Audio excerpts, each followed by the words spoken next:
بسم اللہ الرحمن الرحیم۔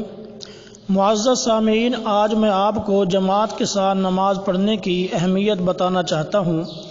حضرت ابو دردہ سے روایت ہے کہ آپ صلی اللہ علیہ وسلم نے ارشاد فرمایا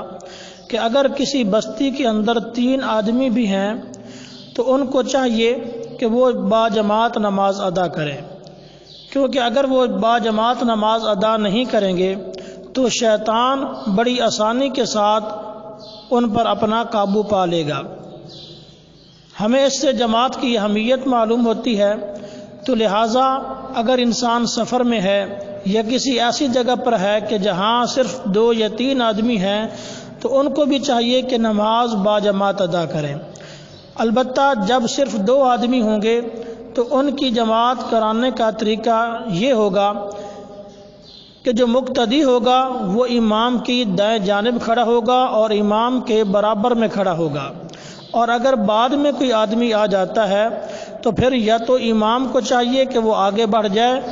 اور آنے والا آدمی پہلے والے مقتدی کے برابر میں کھڑا ہو جائے،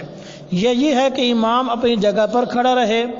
اور مقتدی پیچھے ہٹ جائے اور بعد میں آنے والا آدمی پہلے والے مقتدی کے برابر میں کھڑا ہو جائے، اور یوں یہ اپنی نماز کو پورا کرے۔ کیونکہ اگر انسان انفرادی طور پر نماز پڑھتا ہے تو آپ نے ارشاد فرمایا کہ جس طرح بھیڑیا اسی بھیڑ کو اپنا لقمہ بناتا ہے جو بھیڑ باقی تمام ریوڑ سے الگ رہتی ہے، تو اسی طرح جو انسان اپنی انفرادی نماز پڑھے گا تو اس پر شیطان جلدی حملہ کر لے گا۔ تو اس لیے جب بھی نماز ادا کریں باجماعت نماز ادا کریں۔ اللہ عمل کی توفیق نصیب فرمائے۔